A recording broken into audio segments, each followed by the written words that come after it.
Now that the Champions League round of 16 is starting to take shape, I know we have one game left to go. We've got a few teams still trying to vie for that last few spots in the round of 16 for the UEFA Champions League this season. But you know me, I like to jump the gun. I like to put my head in the guillotine. I like to get ahead of the game, make myself look like a fool, come back and pretend I didn't say it. But that's what the internet is for, so that you guys can remind me, oh yes, you did state that Manchester United could have a chance of winning the league. Idiot! Either way, I'm going to just do it again because that's how bold I am. That's why you guys subscribe to the channel. Who do I think is going to win the Champions League at this point? So, we've seen Barcelona in fine form, but we've also seen them come up against a tough opponent in Manchester City and lose away from home. Bayern Munich, despite the fact that they have shown their dominance, still can't seem to get past Atletico Madrid. That thorn in their backside, Diego Simeone, continuing to prove that he has maybe an upper hand on the resilient Germans. So both of them have their strengths and their weaknesses. Real Madrid, alongside a group with Borussia Dortmund, have not had the easiest campaign so far, relying on last-minute goals on several different occasions. Borussia Dortmund being thoroughly the most entertaining team at this point in the group stage, an 8-4 win over Legia Warsaw. Arsenal and PSG.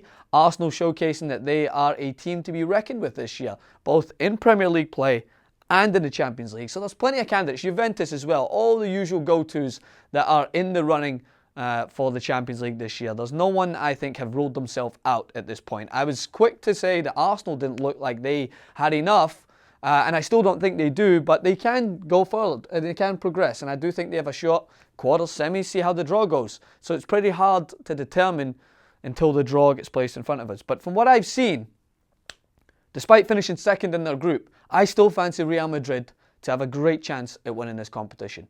But that doesn't mean that they're miles ahead of Barcelona, who I think are just right there, or Bayern Munich, who are, despite some ups and downs, right there, Atletico Madrid, then maybe Man City, then Arsenal, Juventus. Like, they're all very close. It's not like someone has extended themselves from the pack. In fact, Real Madrid, in comparison to others, haven't extended themselves out in front, being like, we're the clear favourites, which is why... Hence why I'm choosing them, because I don't like to choose teams at this point and say to Jason, Dortmund just won by 4 goals, breaking a goal-scoring record, scoring in a game that had 12 goals involved. I think they'll look great. They're going to be the team to beat this year. No, I think that the teams that start to really pick up pace as you get into the knockout stages, that really start to show their form and have proven that they can overcome adversity, are the teams that I'm always looking out for. Real Madrid did the same thing last year.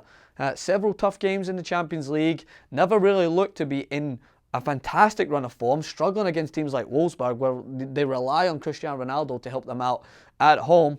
Tough games. But in the end, they know what it takes to win this competition.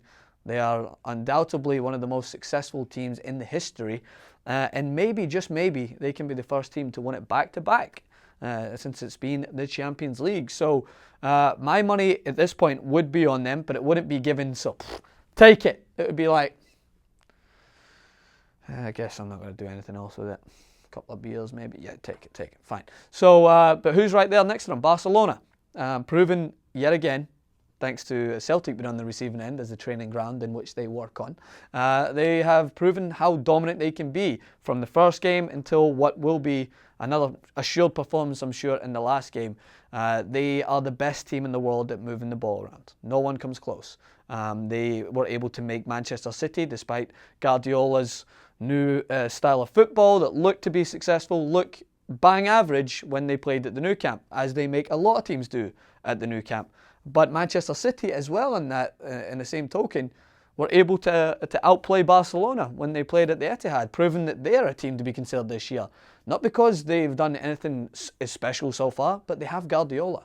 He knows what it takes. He won it with Barcelona, didn't win it with Bayern Munich, I know, but still is a team to be looked out for. So I'd love to spend every minute of my clip going through all these teams, but we only have a certain period of time here. So whilst those are the teams that still look out front to me, I'm going to mention a dark horse at this point in the season. Someone who really shouldn't be considered a dark horse considering like the players that they added going forward. But Juventus. Juventus lost Paul Pogba. Juventus have been able to deal with losing big-name players each year. They lose Tevez, they lose Arturo Vidal, they lose Paul Pogba. It's really tough for them to continue to bounce back. But what makes them a phenomenal team is I think that together in the midfield, they have a really good, versatile group of players. At the back, they're still as strong.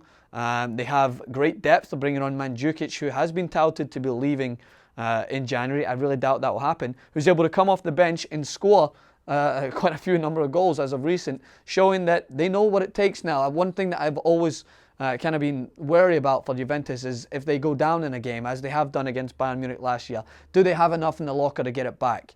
They would bring Morata off. Losing him back to Real Madrid posed questions for me. But when you have players like Higuain, who, when fit and ready, is going to bang in goals for you, Dybala, Mandzukic, Pjanic in the middle of the park, really overall a great group of players with that defensive stability that we know and love. They go to a place like Sevilla as of recent, go 1-0 down, but they're able to bounce back, win the game 2-1, albeit some luck in there, who knows, penalty claim they didn't believe should have been one, but that's what I've been looking for from Juventus. That's what I've been looking to see, that is that ability to turn a game on its head, even though they go 1-0 down and their backs against the wall. In the Champions League, despite how we've all been huge fans of Juventus, that underdog team that really shouldn't be the underdog considering their history, you cannot come on here and say that they've been impressive when they come up against a team that maybe puts them on their ass early on. They now seem to have shown that they've got the resilience, they've got the character, they've got the squad. I think they might be a team to look out for. A couple of kind draws early on, round of 16, quarter-final. Who knows where it will go? I mean, going to Sevilla, a place that only Barcelona have won before them this year, is a tough place to go to and get a result. And they did it. So they're a team to look out for, but that doesn't mean that PSG, Arsenal, Bayern Munich, who else have I missed in this run? Leicester City, who finished top of their table, can't make a claim, can't make a run. This is why I love the Champions League. I mean, it's been a while since we've had a really upsetting winner, I think since the Monaco-Porto final years ago. But there has been Chelsea's who have won it despite not being in that fine run of form. There has been plenty of examples of teams really pushing the envelope until the last few games. But more often than not, it ends up filtering its way back through to the Spaniards, who just seem to always be there. Atletico Madrid, never count them out. I think I've covered every single person and created enough of a conversation to make sure it's safe that I didn't leave anyone out. But you'll let me know.